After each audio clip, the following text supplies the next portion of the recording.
Por favor, a los espectadores de Ecuador, atención, porque ya hemos debatido sobre este tema en otras ocasiones en mi otro canal, pero ahora tengo la oportunidad de tener frente a mí a un antropólogo, arqueólogo, para hablar sobre el tema.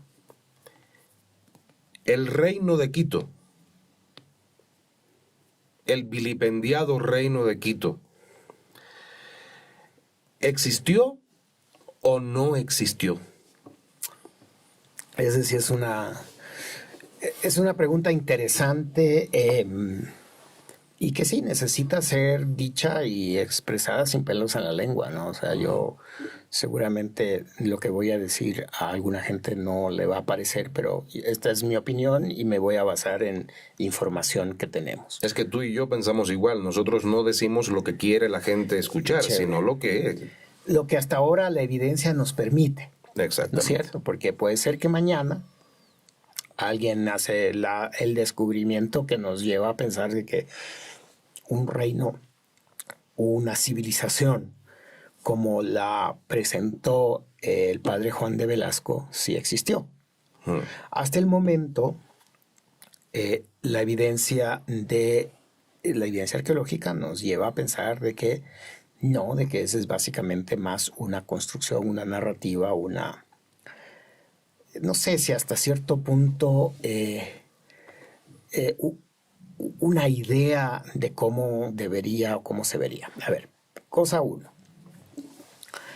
El Ecuador es un país pequeño, megadiverso, en términos ecológicos, biológicos, ¿no es cierto? Nadie contradice eso. Por supuesto. ¿Cierto? Nosotros sabemos que la diversidad ecológica, biológica, climática, produce diversidad cultural, ¿cierto? Ecuador, entonces, también es una potencia en términos de la diversidad cultural. Tú te vas a cada valle y hay una cosa diferente. Es riquísimo en cultura. Y eso es lo que nos encanta. A diferencia de otros lugares en donde los estados o organizaciones políticas bien fuertes hegemonizan la cultura, hegemonizan el pensamiento, la lengua, los símbolos, todo eso, ¿no? Entonces, cuando los incas aparecen, por ejemplo, en Perú, bueno, primero antes los tiwanaku, los wari, etcétera, aparecen los incas y comienza ese proceso de hegemonía, Claro. de homogeneización cultural. Llegas a Ecuador y cuando llegan los españoles, básicamente, estamos en esa época de consolidación de esta pelea entre Huáscar y Atahualpa. Entonces no se llega realmente a imponer y consolidar el imperio. A pesar de eso, tienes que ha habido grandes cambios con los cañaris aquí mismo, porque los incas en ese tiempo, aunque todavía no consolidaban, ya tenían poder sobre las poblaciones locales y comenzaron a hacer cosas como traer mitmas, ¿cierto? Estos grupos que traían de varios lados a mezclar gente, etc. Hicieron el Capañán, o lo mejoraron, no sabemos si ya eran rutas antiguas, hicieron tambos, una serie de infraestructura. Y entonces llegan los españoles, llega la colonia, y cuando llegan estas luchas de independencia, básicamente Guayaquil ya se había liberado. Aquí se da el grito de la independencia muy temprano, pero no es hasta 1824, 22, que nos liberamos o que se da la batalla de Pichincha y los españoles finalmente terminan. En ese momento, ¿qué pasa? Bolívar y San Martín se están encontrando en Guayaquil. ¿Con qué propósito? Con el propósito de ver a dónde se van a anexar ciertas regiones. Que recordemos que en Perú, por ejemplo, hay mucho más trabajo de San Martín que de Bolívar. Y entonces la disputa era por ese territorio, ¿Por qué? Porque recordemos que Guayaquil, incluso Cuenca, era parte de el Virreinato de Lima, mientras que acá era más de la Real Audiencia de Quito, que pertenecía pues a Nueva Granada, y muchas cosas incluso estaban en el Pasto, ¿cierto? Pasto también era territorio de la Real Audiencia, bueno. Y entonces cuando se crea la Gran Colombia, ya sabemos lo que pasó, y luego cuando la Gran Colombia se divide, pues Venezuela se consolida, Colombia se consolida y Ecuador básicamente es unos retazos ahí, y se crea el país básicamente, incluso llamando a un nombre que es un nombre de una línea ficticia, ¿no es cierto? Ecuador. Ni siquiera se pudo poner de acuerdo en cómo le vamos a llamar, porque ahí habían estas disputas regionales que ha sido el caldo de cultivo de nuestros problemas por muchos años. Y entonces, en esa situación tan valiente, aparece el padre Juan de Velasco y crea una narrativa sobre la existencia en el Ecuador de un gran reino. Y recordemos que estos además son términos muy españoles. Claro, reino. ¿Cierto?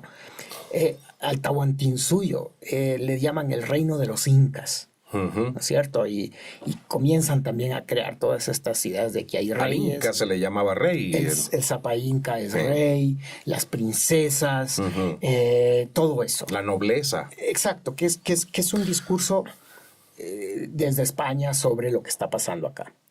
Y entonces el padre Velasco agarra una serie de información por ahí dispersa y crea esta historia de que también hay un reino, que no le llama el reino del Ecuador, pero el reino de Quito, ¿no? Entonces el reino de Quito se expande hasta los Cañaris, arriba poco más hasta Colombia.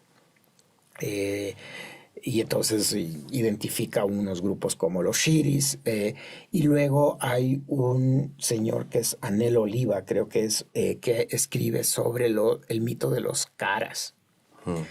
Entonces, que subieron de Villa de Caracas y fundaron el Carán, etc. Entonces, algunas de esas historias comienzan a juntarse ahí, y él crea toda esta historia del reino de Quito.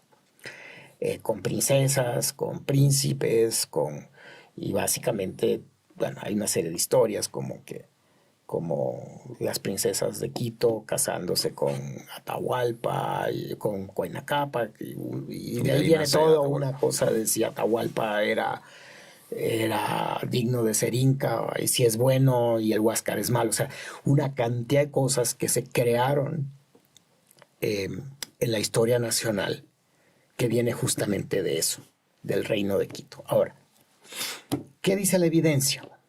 La evidencia dice que básicamente el país y el área interandina, etcétera, era un conglomerado de grupos organizados políticamente, sí, jerárquico, pero no tan fuerte como para llamarse un reinado. Habían, qué sé yo, cacicazgos que les llamamos. Aquí estaban todos los de la Sierra Norte, Cayambes, Caranquis, qué sé yo, Otavalos, abajo los Cañaris mismo, toda esta población cañari organizados en diferentes cacicazgos regionales, al igual que en la costa, los manteños, etc. Es decir, organizaciones políticas mucho más pequeñas, no una sola, sino varias, que de alguna manera eran interdependientes.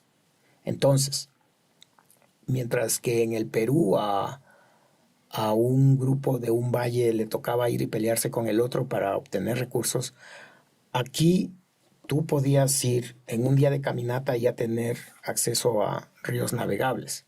Entonces, fácil comunicación que todavía existe. Y eso hace que, ¿para qué vas a ir a conquistar un territorio si tú puedes entrar en una relación comercial, depender de esa gente que te traiga cosas? ¿Cierto? En la actualidad, tú ves, aquí en el Ecuador comemos ceviche fresco al rato de que lo pescaron en el mar. Entonces, la amplia comunicación creó estas ideas de estos cacicazgos interdependientes. Y eso no lo digo yo, eso lo dice la historia, y eso lo dice la arqueología que se ha hecho en los últimos 100 años. Entonces aquí tenemos una disputa entre lo que dice la arqueología, lo que dicen algunas fuentes etnohistóricas y lo que dice el padre Juan de Velasco. Y en esa contradicción nos mantenemos. Entonces, a ver, la historia del padre Juan de Velasco, como yo la veo, tuvo una razón y tuvo un éxito. ¿Por qué? Porque en el momento en el que Ecuador comienza a crecer como república, todavía hay gente que dice que el Ecuador no está consolidado porque no hay una identidad cultural fuerte. En el 41 Carrión decía, si no nos unimos y desarrollamos esta potencia cultural que tenemos, vamos a sucumbir, etcétera, etcétera, ¿no es cierto? Entonces, siempre hay esta idea de que es que los ecuatorianos no tenemos así como en Perú el gran imperio, entonces no nos creemos ecuatorianos, hay una serie de cosas, pero obviamente va cambiando esa idea porque ese es el modelo hegemónico de qué es lo que debe ser una república, ¿cierto? Ahora estamos más bien al otro lado diciendo qué rico que los ecuatorianos somos diversos. Entonces, en ese momento ese discurso hegemónico pegaba, y yo creo que pegó mucho incluso en una élite quiteña que vio en ese discurso la consolidación de una idea de que ya había un país antes de que haya este país. Así yo lo miro. Yo difícilmente uso al padre Juan de Velasco para referencias, digamos, históricas. Para mí es un trabajo interesante, pero no es un trabajo de la historia del Ecuador.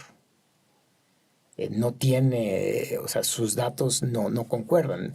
Que sé yo, Frank Salomon está estudiando aquí todo el valle de toda la zona de Quito y tiene un libro que se llama Los señores de Quito.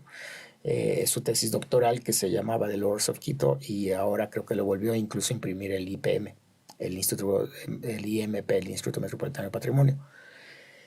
Y él lo que habla es de que aquí habían varias, como ellos le llaman yactacunas, pequeños grupos diversos comerciando, haciendo una serie de cosas. No hay el famoso reino de Quito, etnohistórica y arqueológicamente. Hay todavía un grupo que apoya generalmente esta idea y obviamente mi trabajo no es convencerles. Claro. Mi trabajo es decir que al momento, de acuerdo a la evidencia que tenemos, esta famosa historia del reino de Quito nos parece desde la perspectiva de los arqueólogos un mito. Una buena narrativa que cumplió su tiempo, pero nos hizo mucho daño, porque en este momento desmitificar la existencia del reino de Quito es una tarea muy compleja. Claro, son décadas y décadas. No sé si en los libros de primaria y secundaria se sigue enseñando eso. De hecho, hay una, no sé si empresa o compañía o cooperativa de buses que se llama así, Reino de Quito. Bueno, si yo me voy a Riobamba, y lo siento, señores de Riobamba, en Riobamba no se acepta hablar mal del padre Velasco, porque él es riobambeño. Ya. Y creo que hay un pueblo que se llama Juan de Velasco, creo que hay escuelas que se llaman Reino de Quito. Entonces, y ojo, no es... O sea, yo creo que el padre Juan de Velasco hizo lo que tenía que hacer en su momento que tenía que hacer. Ahora, no estoy cuestionándole al padre Velasco como persona o como sacerdote, eso cada cual juzgará como quiere, pero lo que yo estoy tratando de decir es que la evidencia hace que esa historia del padre Juan de Velasco ya no tenga asidero, ya no tiene soporte, es más, todo es contrario casi a lo que él ha dicho. Entonces, y para eso para eso uno estudia, para eso es la historia, para eso es la ciencia, para eso es, claro, la evidencia, ¿no? Entonces, volver a pensar que existe un reino de Quito o sea, en la arqueología eso ya no es materia de discusión. Eso ya pasó, eso no es una preocupación siquiera pensar de que existe o no existe. Esa ya no es una pregunta que nos hacemos.